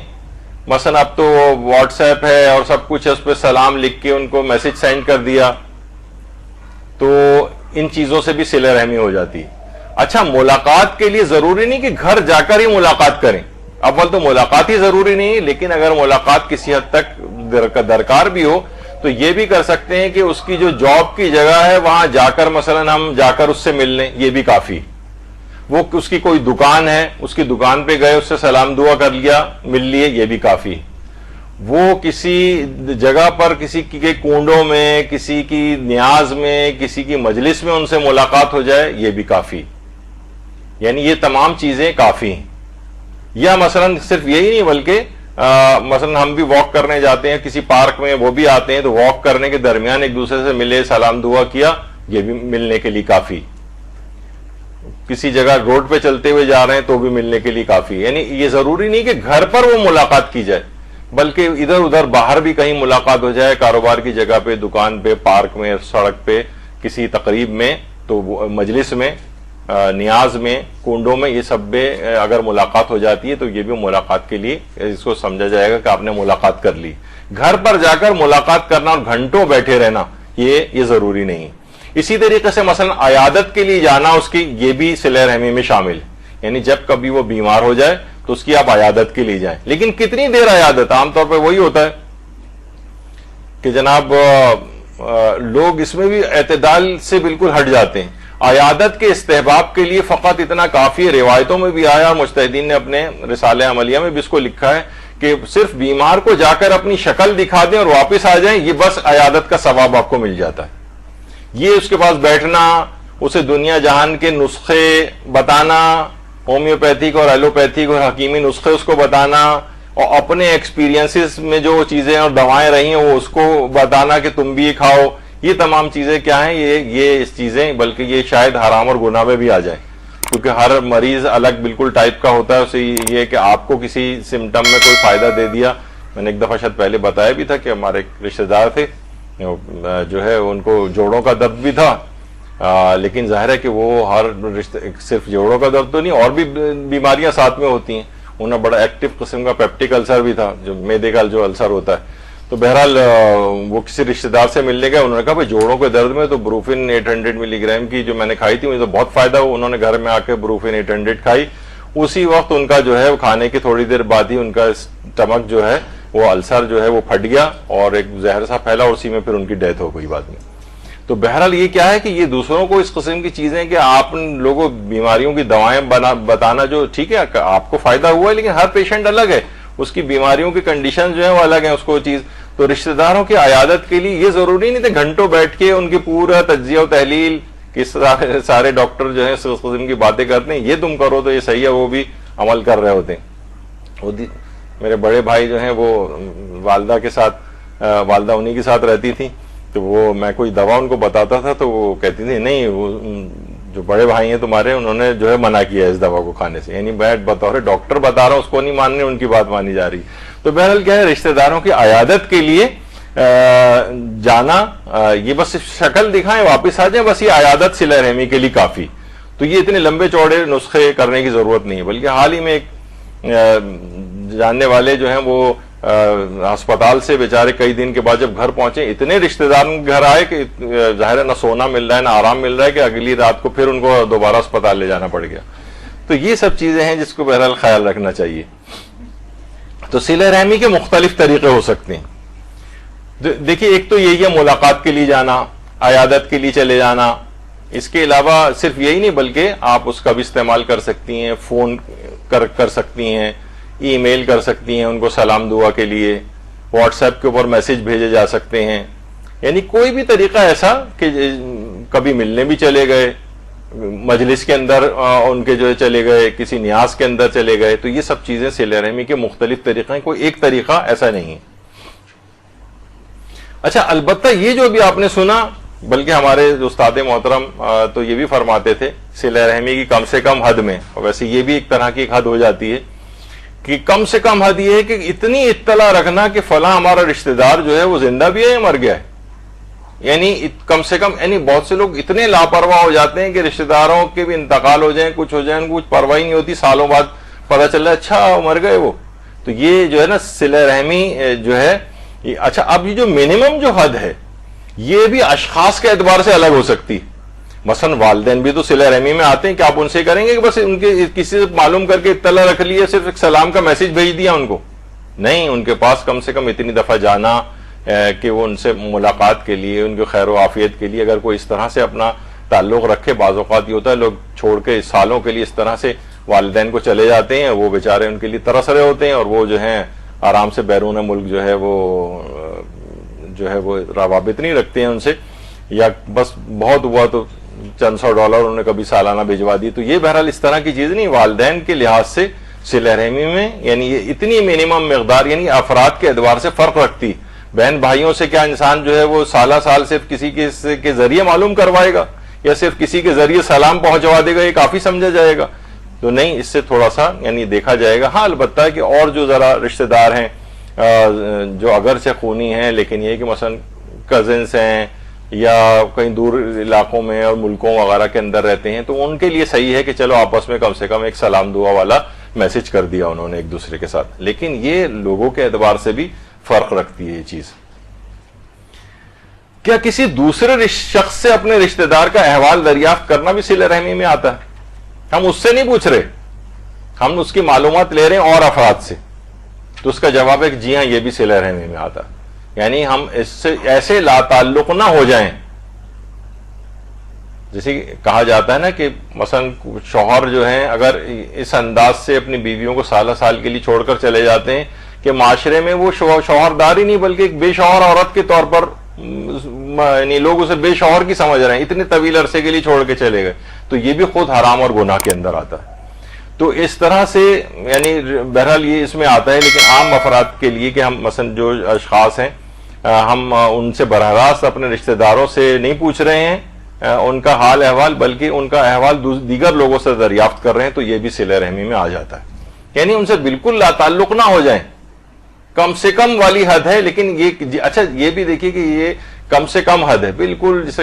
پاسنگ مارکس نہیں ہوتے 33% جو کہلاتے ہیں یہ ہے، لیکن جتنے آپ اس میں پوائنٹس بڑھاتے جائیں گے، جتنی پرسنٹیج بڑھتی جائے گی، اتنے آپ کے فوائد بڑھتے جائیں گے، اتنے ثواب بھی بڑھتے جائیں گے۔ جتنا آپ کو کمتر کے اوپر آپ رکھیں گے یہ اتنا ہی آپ کے لیے بہرحال اتنے زیادہ فوائد کا نہ ملنا بھی ایک بہت بڑا نقصان ہے۔ مثلا کسی کو جو 50 کروڑ روپے مل سکتے ہیں اور وہ جناب صرف 10,000 کے اوپر کہہ رہے ہیں بس کم سے کم حد یہ کہ میں 10,000 ہی مجھے مل جائیں، تو لوگ کہیں گے بے وقوف ہو، جب تم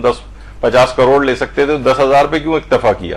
تو بہرحال اپنی اس پرسنٹیج کو بڑھانا چاہیے۔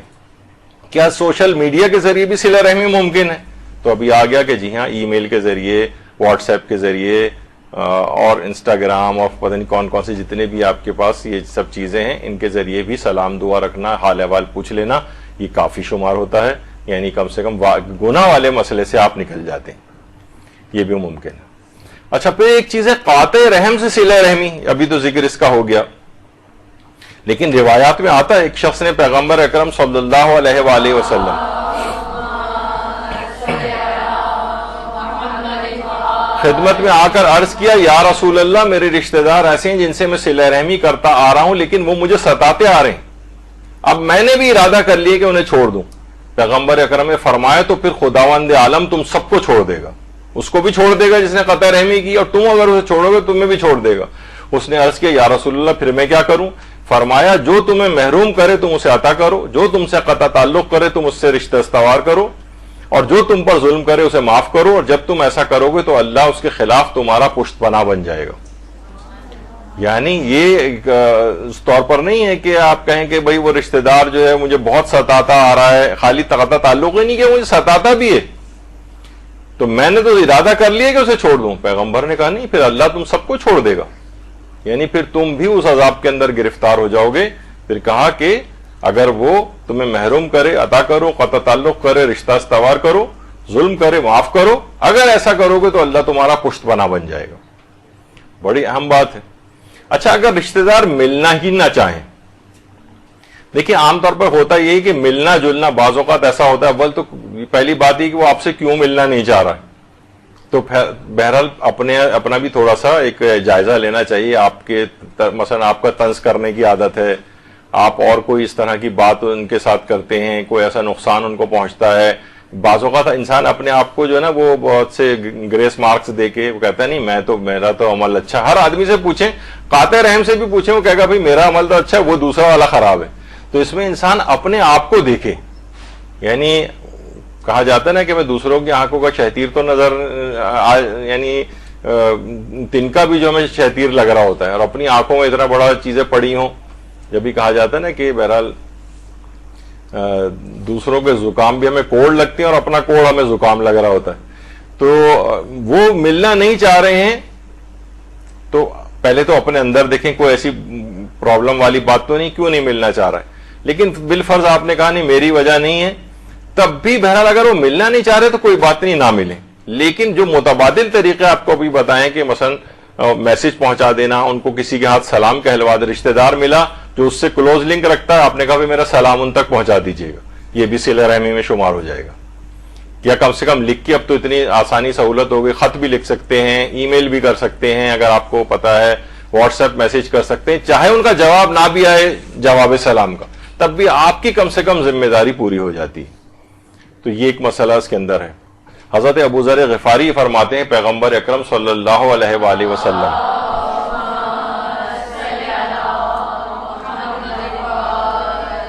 نے مجھے وصیت کے طور پر حکم دیا ہے کہ خواہ مجھ سے منہ موڑ لیا جائے پھر بھی میں صلہ رحمی ضرور کروں. یعنی رشتہ دار منہ موڑ رہا ہے, ہم سے بات کرنے کو تیار نہیں, تب بھی ہے کہ تب بھی آپ کم سے کم اپنی صلہ رحمی کی جو مقدار ہے اس کو ضرور آپ پورا کریں. اور یہ بھی فرماتے ہیں کہ دو قسم کے قدموں سے بڑھ کر کوئی قدم اٹھانا اللہ کے نزدیک محبوب نہیں. ایک قدم تو وہ قدم ہے جو مومن اٹھاتا ہے کہ راہ خدا میں جہاد کی صفوں میں شمولیت اختیار کرے, اور دوسرا وہ قطع رحمی کرنے والے رشتہ دار کی طرف جو قدم اٹھاتا ہے. یعنی اس نے قطع رحمی کی ہے نا, لیکن میں اس سے ملنے پھر بھی جا رہا ہوں, میں اپنی ناک نیچی کر لیتا ہوں, میں جو ہے چلو اپنی بے عزتی برداشت کر لیتا ہوں, مل لیتا ہوں جا کر اللہ کی خاطر, کوئی بات نہیں, چلے جائیں اس کے پاس. تو بہرحال قطع رحمی کی طرف جو قطع رحمی کر رہا اس کی طرف اگر آپ کوئی قدم اٹھا کر جا رہے ہیں تو اللہ کو راہ خدا میں جہاد کے لیے جو اپنی جان کو نذرانہ پیش کرنے جا رہے ہیں اس کے برابر ثواب قرار دیا گیا ہے کہ اللہ کو سب سے زیادہ پسند ہے جو قاطع رحم رشتہ دار کی طرف صلہ رحمی کی نیت سے جو قدم اٹھایا جاتا ہے. آیت اللہ جواد ملکی تبریزی امام خمینی کے عرفانیات کے استاد تھے, چاہے بہت کم ان کی خدمت میں جانا ان کا ہوا, لیکن بہت کچھ ان سے حاصل کیا, اور اپنے استاد بزرگوار کے طور پر امام خمینی ان کو کہتے رہے. بڑے صاحب کرامت بھی تھے, ان کی کرامت بڑی مشہور تھی کہ یہ عاشورے کے روز فاقہ شکنی وغیرہ کرواتے تھے, البتہ صرف 10 افراد کا کھانا پکوا کے قریب لوگوں کو بلا لیتے تھے. ایک دفعہ ہوا یہ کہ کسی جو بہت سارے اس قسم کے افراد ہوتے ہیں نا ذرا شرارتی ٹائپ کے, اس کو پتہ چل گیا کہ ان کے گھر فاقہ شکنی ہوتی. اس نے گویا ایک لحاظ سے اعلان کروا دیا لوگوں کے اندر کہ ان کے گھر پہنچ جائیں 10 محرم کو فاقہ شکنی کے وقت, اور اتنی بڑی تعداد میں لوگ پہنچ گئے, 300 کے قریب لوگ آ گئے, جبکہ کھانا صرف 10 افراد کا تھا جو انتظام ہوا تھا. تو لوگ بڑے پریشان ہوئے ان کے گھر والے کہ اب کیا کریں, یہ تو آ گئے اتنے سارے افراد. تو انہوں نے کہا کہ فکر نہ کرو, اور آنکھوں میں ان کے آنسو آ گئے, اور اپنی داڑھی کے اوپر ہاتھ پھیر کے انہوں نے توسل اختیار کیا معصومین سے. اور اس کے بعد ان کے ہاتھ میں ایک عصا تھا, تو اس دیگچی کے اوپر جس میں 10 افراد کا کھانا موجود تھا اس کے اوپر صرف اس عصے سے اس کو ٹچ کیا, عصا اس دیگچی سے. اور اس کے بعد پھر وہ کھانا سرو ہوا لوگوں کو, لوگ آتے رہے کھاتے رہے, یہاں تک کہ 300 لوگ کھا کے فارغ ہو گئے, لیکن کھانا پھر بھی کم نہیں ہوا. اللہم صلی علی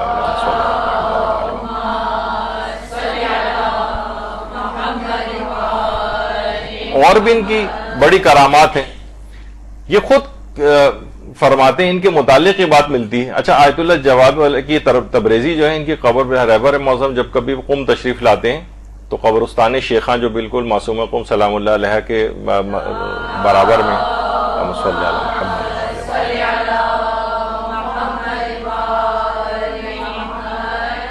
بہت قریب ہے یہ قبرستان وہاں سے، تو وہاں پر ضرور تشریف لاتے ہیں. تو ان کے متعلق یہ ملتا ہے کہ خود فرماتے ہیں جواد ملکی تبریزی کی جب کئی سالوں کی محنت کے باوجود راہ عرفان میں قدم آگے نہیں بڑھا سکا تو میں نے اپنے استاد سے اس کا حل دریافت کیا. انہوں نے کہا کیونکہ خاندانی خراب تعلقات کی وجہ سے تمہارے اپنے چند رشتہ داروں سے دلی کدورت ہے، اس لیے تم اس راہ میں آگے نہیں بڑھ پا رہے ہو. تم اپنے اس ہمدرد رشتہ دار جس سے تعلقات خراب ہیں اس کے جوتے سیدھے کر کے رکھ دیا کرو. کہہ رہے ہیں میں نے کچھ دن تک یہ سلسلہ کیا، اس کے جوتے سیدھے جب اس نے دیکھا تبریز میں خاندان والوں کو بھی اس کی خبر پہنچی تو آپس کی کدورت اور دشمنی بھی ختم ہو گئی اور جواد ملکی تبریزی تیزی سے راہ سلوک و عرفان کی طرف قدم بڑھاتے چلے گئے. تو آپ نے دیکھا کہ یعنی صرف رشتہ داروں سے قطع تعلق کرنے میں ایک ایسا نقصان واقع ہوتا ہے کہ روحانیت میں بھی انسان آگے نہیں بڑھ پاتا. جب بھی ہم دیکھتے ہیں بڑی کوشش کر رہے ہوتے ہیں لیکن محنت کے باوجود ہم آگے نہیں جا پا رہے ہوتے، تو اس کی وجہ اس قسم کی چیزیں بھی ہیں. انہوں نے لیکن اپنے آپ کو کچلا اور اس کے بعد کتنی کرامات جواد ملکی تبریزی کی، جس میں ایک کرامت صرف میں نے ابھی آپ کو سنائی. تو بہرحال رشتہ داروں سے لڑائی جھگڑا یہ راہ عرفان کی بھی بہت بڑی رکاوٹ ہے، راہ علم کی بھی بہت بڑی رکاوٹ ہے، اور انسان روحانی اعتبار سے ترقی بھی نہیں کر سکتا اگر اس طرح سے اس نے کچھ کدورتیں اور رشتہ داروں سے تعلقات بگاڑ کے رکھے. اچھا اگر ہم وہ رشتہ دار تو مل بھی نہیں رہا ہے اور اس سے ملنے جانا ہماری اہانت اور توہین کا سبب ہے. مثلا بہت سے لوگوں سے سننے کو ملتا ہے کہ جناب ان کے گھر گئے تو وہ دروازہ بھی نہیں کھولتے، آج کل تو کیمرے وغیرہ سے بھی دیکھ لیا جاتا ہے. اب یہ توہین ہے. یا مثلا کسی تقریب وغیرہ میں گھر میں ان کے گئے کسی مجلس وغیرہ میں اور مثلا بعض رشتہ دار ان میں سے جو ہے وہ مل ہی نہیں رہے ہیں، مثلا ملاقات نہیں کر رہے ہیں، ان کے گھر گئے تب بھی ملاقات پہ تیار نہیں ہے مثلا. تو اگر ایسا ہے کہ اس میں ہماری اہانت اور توہین کا سبب ہو تو پھر آپ کا اس لحاظ سے اتنا ملنا جلنا یہ بھی یعنی پھر واجب نہیں. آپ نے تو بہرحال اپنی سی کوشش کی، لیکن جب آپ کی اہانت اور توہین کی بات آ جائے، یعنی مثلا یہی کہ آپ اس کے گھر جا رہے ہیں اور دروازہ نہیں کھولتا ہے مثلا، تو پھر ٹھیک ہے، پھر یہ ملنے جلنے والا کم سے کم نہیں، پھر وہی متبادل طریقوں پہ جائیں، سلام لکھ کر اس کو سینڈ کر دیں، اس کا حال احوال لوگوں سے دریافت کرتے رہیں، کم سے کم یہ واجب صلہ رحمی کی حد تک پھر معاملہ چلا جائے گا. لیکن یہ نہیں ہے کہ ہر صورت میں چاہے تمہاری کتنی ہی توہین کیوں نہ ہو جائے تم اپنی ناک کو رگڑو جا کے اس سے، یہ اسلام اس کا متقاضی نہیں ہے. نظر انداز امیر المومنین علیہ الصلوۃ والسلام فرماتے ہیں صلی اللہ علیہ محمد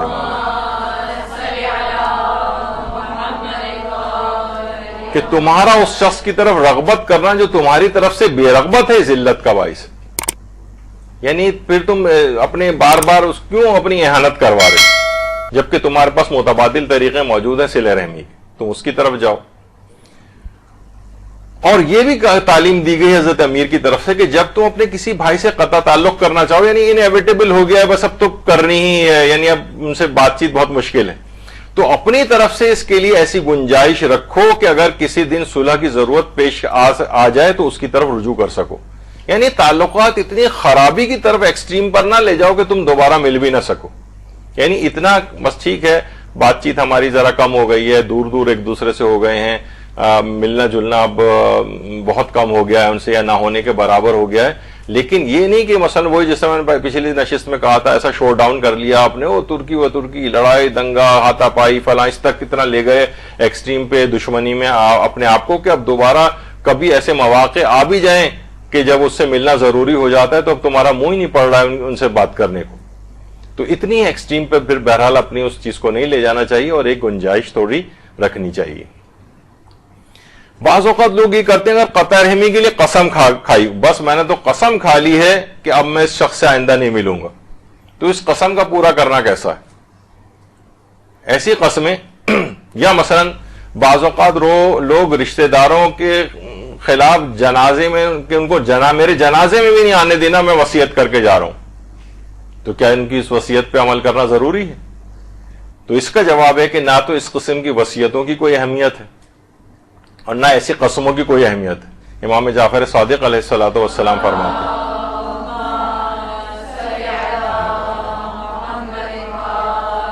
کہ غصے کی حالت میں کھائی ہوئی قسم اور قطع رحمی کے بارے میں کھائی ہوئی قسم قسم نہیں ہوتی. یعنی قطع رحمی کے لیے اول تو یہ بھی ہے کہ آپ حرام کام کے لیے قسم بھی نہیں کھا سکتے کہ میں کسی حرام کا ارتکاب کروں گا. مثلا قطع رحمی خود ایک حرام کام ہے, اس کی قسم کی کوئی ویلیو اس لحاظ سے نہیں.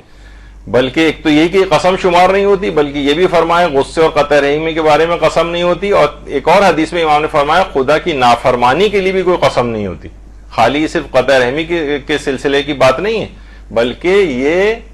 ہر گناہ اور نافرمانی والی بات کے لیے قسم کھا لینا, یہ جو ہے کہ مثلا میں اس سے آئندہ بات نہیں کروں گا یا بات نہیں کروں گی, یا میں سے تعلقات رشتہ دار سے برقرار نہیں رکھیں گے ہم, تو یہ اس قسم کی کوئی, اور نہ ان وصیتوں کی کوئی اہمیت ہے کہ فلاں کو جنازے پہ نہیں آنے دینا. اچھا, اب صلہ رحمی سے متعلق لوگوں کے تین رویے ہیں. ایک رویہ تو یہ کہ جناب اس سے ہم نے میل جول کم کر دیا ہے مگر قطع تعلق نہیں کیا ہے, سلام دعا کی حد تک ہے معاملہ. تو اس سے فائدہ کم سے کم یہ ہوتا ہے کہ آدمی نا گناہ سے بچ جاتا ہے کہ ہم نے میل جول ٹھیک ہے کم کر دیا ہے, تعلقات بھی منقطع نہیں, سلام دعا رکھی ہوئی ہے, لیکن اگرچہ ہم آگے نہیں جا رہے جس میں اور فوائد ہم کو حاصل ہوں, لیکن کم سے کم ایک فائدہ, ایک رویہ یہ ہے کہ اتنا بھی رکھنا اگر کسی کا ہے کہ میل جول کم کیا ہے, تعلقات منقطع نہیں کیے, سلام دعا رکھا ہے, تو کم سے کم اسے قطع رحمی کا گناہ نہیں ملتا ہے. دوسرا رویہ یہ ہے کہ میل جول فقط خوشی و غمی کی حد تک باقی رکھا ہے اس نے, باقی میل جول نہیں ہے, خوشی غمی کی حد تک ہے صرف. مثلا شادی میں گئے, ظاہر شادی کو ایسی روزانہ تو نہیں ہوتی, سالوں میں ایک مرتبہ, تو اس میں چلے گئے. مجلس سال میں ایک دفعہ ہوتی ہے, اس میں اگر بلاوا آیا اس کے اندر آپ چلے گئے, تو خوشی و غمی کی حد تک بس میل جول ہے, باقی کوئی میل جول نہیں. تو اس میں کم سے کم یہ ہوتا ہے کہ بہرحال یہ کہ انسان پھر بھی کچھ نہ کچھ ثواب فائدے جو اس کو مل رہے ہوتے ہیں, یعنی کم سے کم نیکیوں کا کوئی سلسلہ اس میں آگے رکھ سکتا ہے وہ. اور تیسرا رویہ ہے کہ رشتہ داروں کی تمام زیادتیوں کو نظر انداز کر کے ان سے حسن سلوک کر, یعنی پھر بھی ملتا جلتا رہے, پھر بھی ان کے کام آتا رہے, پھر بھی ان کی عیادت کے لیے جاتا رہے, ان کے گھر بھی جاتا رہے, چاہے وہ اتنا اچھا کوئی نہیں, سب زیادتیوں کو نظر انداز کرے. یہ احسان کا ایک درجہ ہے. یہ تیسرا درجہ, یہ بہت ثواب دلوانے والا ہے, یہ بہت فوائد رکھنے والا ہے, اور وہ بھی زیادہ عرصے پھر آپ سے کٹ کے نہیں رہے گا جب دیکھے گا کہ میل جول اس طرح سے ہے. ابھی ہم آگے چل کر صلہ رحمی یعنی قطع رحمی سے جو بچنے کے طریقے آئیں گے, اس کے اندر کچھ ایسے اقدامات کا ذکر کریں گے کہ پھر قطع رحمی نہیں ہو پاتی اس میں. اور رشتوں کو جوڑنے کے لیے دیکھیے ہمیشہ یہ ہے کہ کبھی اندھا بننا پڑتا ہے, بہرا بننا پڑتا ہے, گونگا بھی بننا پڑتا ہے. یہ آپ ہر وقت, یعنی اندھا بننا یعنی ان کی برائیاں آپ کو نظر آئیں گی لیکن آپ آنکھیں بند کر لیں, سننے میں آئے گا انہوں نے آپ کو برا بھلا کرا ہے, برا بھلا کہا ہے, بہرے بن جائیں. اور ہم کہہ سکتے ہوں ایسے الفاظ ان کو کہ ابھی تن بدن میں ان کی آگ لگ جائے, ان کا طنز سن کے ایسا ہم جملے ان کو کہہ سکتے ہیں لیکن گونگے بن جائیں. تو یقین جانی کہ رشتوں کو جوڑے رکھنے کے لیے یہ بہت فائدہ مند چیزیں, یہی بہوؤں کے لیے بھی ہے, یہی ساسوں کے لیے بھی ہے کہ آپ ایسے الفاظ نہ کہیں, بہرے بن جائیں, بات نہ سنیں ایک دوسرے کے خلاف, ان کی برائیوں سے پردہ پوشی کریں, تو یہ رشتے جڑے رہیں گے اور گاڑی چلتی رہے گی. لیکن جہاں ان میں سے آپ نے تجاوز کیا اور بولنے لگے, کان دھرنے لگے, ان کی برائیوں کو جو ہے نا وہ نوٹ کرنے لگے, تو پھر کیا ہے مسئلہ پھر خراب ہوتا جاتا ہے, پھر یہ رشتے برقرار نہیں رہ پاتے. ایک اور مسئلہ آتا ہے کہ امیر جو ہو جاتے ہیں نا وہ پھر اپنے غریب رشتہ داروں سے قطع تعلق کر لیتے ہیں اور ان سے ملنا جلنا پسند نہیں کرتے. یہ ایک بہت بڑا مسئلہ ہے, امیروں کا غریب رشتہ داروں سے قطع تعلق ہونا. امام جعفر صادق علیہ الصلوۃ والسلام فرماتے ہیں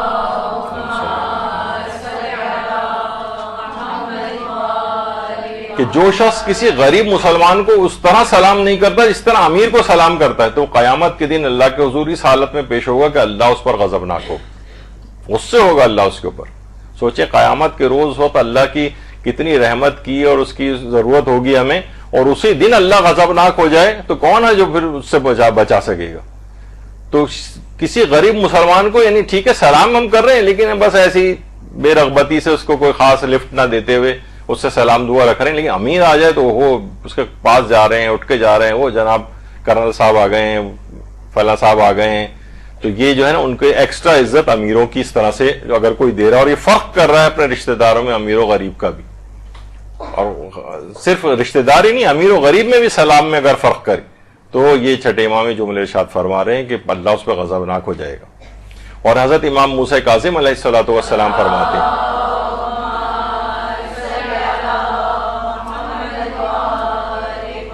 کہ جس شخص کو غربت حیرت زدہ کرے، تونگری و دولت مندی اس کو سرمست اور متکبر بنا دیتی ہے، یعنی نو دولتی بھی عموماً یہ والی روش بہرحال اختیار کرتے ہیں۔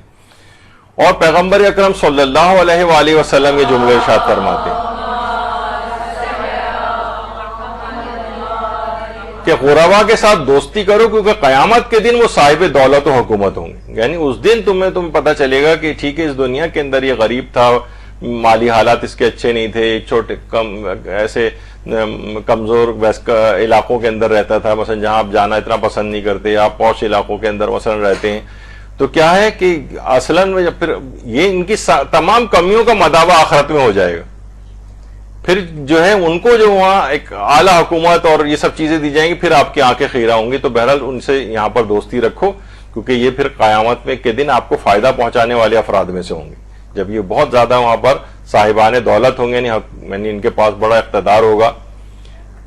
کہا جاتا ہے نا، بہت سے ہمارے علماء کہتے ہیں کہ امام حسین علیہ السلام کو جو برزخی جو ان کے پاس اقتدار ہے وہ اس قدر زیادہ ہے، برزخ میں ان کے اختیارات کے عقلوں کے اندر امام کا وہ اقتدار نہیں آ سکتا۔ تو بہرحال اماموں کی تو ایک الگ بات ہے، تو عام مومنین کا بھی ہے کہ جو غربا جو اس دنیا میں گزارا کر کے گئے ہیں غربت کے ساتھ، لیکن پاک دامنی کے ساتھ، کوئی برائی کی طرف نہیں گئے، رشوت خوری کی طرف نہیں گئے، اور غربت سے اپنے آپ کو یعنی اس میں رہے وہ، اور انہوں نے کوئی تجاوز نہیں کیا، تو پروردگار عالم ان کو بہت بڑی حکومت وہاں پر دے گا۔ پھر یہ دوسروں کے کام بھی آئیں گے آخرت میں۔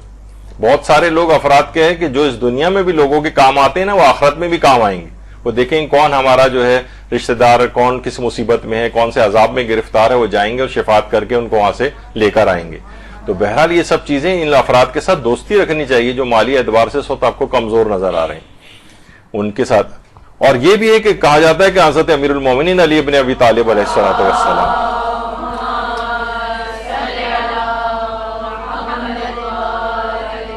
اللہ کا عدل اسی دنیا سے شروع ہو جاتا ہے، یعنی آخرت میں جو سب سے پہلا عدل ہے یہ قبریں، جس میں امیر و غریب کی کوئی پہچان نہیں، بادشاہ بھی کے لیے بھی وہی ہے اور بالکل فقیر کے لیے بھی وہی والی قبر ہے، وہی جگہ ہے، بس اس سے زیادہ اور کچھ نہیں، سب کا مقام ایک ہو گیا، بالکل عادلانہ زندگی کی ایک نئی زندگی کی ابتدا ہو گئی وہاں سے۔ تو بہرحال اس طرح کی قبروں کو یاد رکھنا چاہیے، اس وجہ سے ہم اس کو کہ جبکہ آپ کا بھی اور ہمارا سب کا انجام، امیر کا غریب کا سب کا جو ہے وہ یہی ہے، تو پھر کیوں ہم اس میں کوئی فرق رابطہ رکھیں، امیر رشتہ دار اور غریب رشتہ دار کا فرق کہ اس سے مل نہیں رہے ہیں، قطع تعلق کیا ہوا ہے مثلا۔ اور دعوت کے لیے بھی امیر و غریب کے فرق کو مٹانا چاہیے۔ حضرت رسول خدا صلی اللہ علیہ وآلہ وسلم اس دعوت میں جانا کراہیت رکھتا ہے جس میں صرف اغنیاء و سرمایہ دار لوگوں کو دعوت دی گئی اور فقراء کو محروم رکھا گیا۔ بعض اوقات جو ایسے رشتہ دار ہوتے ہیں مالی اعتبار سے کمزور، انہیں تقریبات میں بھی نہیں بلایا جا رہا ہوتا، اور وہ اگر مثلا آ بھی جائیں تو ان سے کوئی خاطر خواہ ویسا سلوک نہیں، وہ امیر رشتہ داروں سے تو بڑے بڑھ چڑھ کے گلے ملا جا رہا ہے اور ان کو بس کوئی ایسا لفٹ نہیں دی جا رہی۔ تو دعوتوں کے سلسلے میں بھی یہی اسی فرق کو رکھنا چاہیے۔ اچھا، شیطان کا علی الخصوص رشتہ داروں سے متعلق خصوصی قسم کا وسوسہ شیطان ڈالتا ہے۔ مثلا آپ دیکھیں ذرا کسی کے حالات خراب ہوتے ہیں، عاملوں کے پاس جاتے ہیں، عامل سب سے پہلے یہ کہتا ہے تمہارے کسی قریبی رشتہ دار نے فلاں جادو کرایا ہے۔ شیطان یعنی جو عامل کی صورت میں جو شیطان بیٹھا ہوا ہے نا، وہ آپ کو یعنی ہر شخص کے تمہارا کوئی قریبی رشتہ دار فوراً آپ کے دماغ میں اپنی بھاوا جانے لگتی ہے، اب فوراً آپ کو جو ہے نا اپنی مثلا پھپھی یاد آنے لگتی ہیں وغیرہ وغیرہ۔ تو یہ سب چیزیں کیا ہیں کہ یہ شیطان رشتہ داروں کے سلسلے میں وسوسہ ڈالتا ہے۔ شیطان ایک دفعہ ایک صاحب نے حکایات میں ملتا ہے، شیطان سے کہا کہ تو کیوں اتنے فساد برپا کرتا ہے، لوگوں کو گمراہ کرتا ہے، اتنے بڑے بڑے فسادات کروا دیتا ہے۔ اس نے کہا بھائی میں تو کچھ بھی نہیں کرتا، میں تو صرف انگلی لگاتا ہوں۔ اس نے کہا انگلی؟ اس نے کہا دیکھو سامنے ایک حلوائی کی دکان تھی، وہاں شیرہ رکھا ہوا تھا، شیطان نے اس میں انگلی ڈبوئی اور دیوار پہ لگا دی۔ دیوار پہ جب وہ میٹھی چیز آ کر لگی، وہاں مکھی آ کر بیٹھ گئی، مکھی کو کھانے کے لیے چھپکلی آ گئی وہاں پر، ایک شخص وہاں پر کھڑا ہوا تھا, اس نے اپنی چپل اتاری اور چھپکلی کو ماری, وہ چپل اڑ کر جو ہے مٹھائی کی اس پہ جا کے لگی جہاں مٹھائی رکھی ہوئی تھی. دکاندار آیا کہ تم نے میری مٹھائی کو چپل سے خراب کی ہے. دونوں میں آپس میں لڑائی ہونے لگی, دونوں کی طرف کے حمایتی آ گئے, آپس میں ایک بڑے جنگ و جدال اور فساد برپا ہو گیا. شیطان نے کہا دیکھو میں نے صرف ایک انگلی تو لگائی تھی, ایک انگلی لگانے کے بعد اتنا نتیجہ اس کا. تو شیطان اس قسم کا صرف ایک وسوسہ, جسٹ وسوسہ ڈالے گا آپ کو, اور آپ نہ فوراً مشکوک آپ کی نگاہیں اپنے قریبی رشتہ دار کو تلاش کرنے لگیں گی کہ جناب اچھا وہ ہو سکتی ہیں, وہ ہو سکتی ہیں, وہ ہو سکتی ہیں. تو یہ ایک شیطانی وسوسہ ہے الخاص, یہ الخصوص یہ آپ دیکھیں گے یہ رشتہ داروں کے سلسلے میں عامل حضرات جو ہیں کہ اس نے جادو کروایا ہے, اس نے سفلی کروایا ہے, اس نے فلاں چیز کی ہے, یہ شیطان دماغ میں ڈال رہا ہوتا ہے. اور صلہ رحمی کر کے شیطان کو آپ غمگین کریں گے, آپ کا سب سے بڑا دشمن ہے. حضرت امیر فرماتے ہیں صلہ رحمی دشمن کو غمگین کرتا ہے اور کسی بھی مصیبت کو سامنے آنے سے روک دیتا ہے. تو صلہ رحمی سے دشمن کو اپنے غمگین کریں, شیطان بہت تل ملا کر رہ جائے گا, سب سے بڑا دشمن تو وہی ہے آپ کا. تو اب ابھی تو بہت باقی تھا آج کا بھی, لیکن یہ آج تو مجھے جو قطع رحمی ہوتی ہے اس سے بچنے کے کون کون سے طریقے تھے یہاں پر بھی جانا تھا, لیکن کیا کریں گے وقت پورا ہو گیا. اس کے بعد دوسرے جو اسپیکر یہاں پر آئیں گے قابل احترام عالم دین, ان کا میں وقت نہیں لینا چاہتا, تو بس یہاں پر گفتگو روک رہے ہیں. ابھی بہت سے اہم مرحلے اس کے اندر فقہی احکام کے لحاظ سے بھی اور اخلاقی احکام کے اعتبار سے بھی بہت سی چیزیں بھی بیان کرنی باقی ہیں, جو انشاءاللہ اگلی کلاس کے اندر ہم بیان کر کے اس کو مکمل کریں گے. تو آپ نے دیکھا کہ صلہ رحمی اور قطع رحمی کے فقہی احکام بھی کافی ہیں, اور اس میں کم ترین مقدار اور زیادہ سے زیادہ فوائد حاصل کرنے والی چیزیں وہ اگلی دفعہ ہم آئیں گے, گفتگو کے اندر ذکر کریں گے. تو انشاءاللہ اگلی نشست کے اندر یہ بات جب مکمل طور پہ آپ کے سامنے ایک کلیئر پکچر آ جائے گی کہ صلہ رحمی کتنی, کیسی, کون سی مقدار میں, کم اور زیادہ, کیا فوائد ہم کو ملیں گے, قطع رحمی کی کتنے کتنے نقصانات ہیں جو لوگوں کو پھر واقعی انسان کو نظر آتا ہے. لوگ کہتے ہیں کہ بھئی مصیبتوں میں ہم کیوں گرفتار ہو رہے ہیں, ایسی ایسی بیماریوں کے اندر گرفتار ہو رہے ہیں, ایسے ایسے رزق کی پریشانیوں کے اندر, ایسی ایسی مصیبتوں میں, تو یہ سب کہاں سے ہو رہا ہے؟ تو معلوم یہ چلے گا کہ پیچھے سے جا کر یہ قطع رحمی کا گناہ بھی اس کے اندر ایک آ جاتا ہے. تو وہ انشاءاللہ اس کے جو خطرات ہیں وہ اگلی دفعہ ذکر ہوں گے, فوائد ذکر ہوں گے, فقہی احکام اور ذکر ہوں گے, تو پھر یہ گفتگو مکمل طور پہ سمجھ میں آ سکے گی. وصلی اللہ علی محمد وآلہ الطیبین الطاہرین.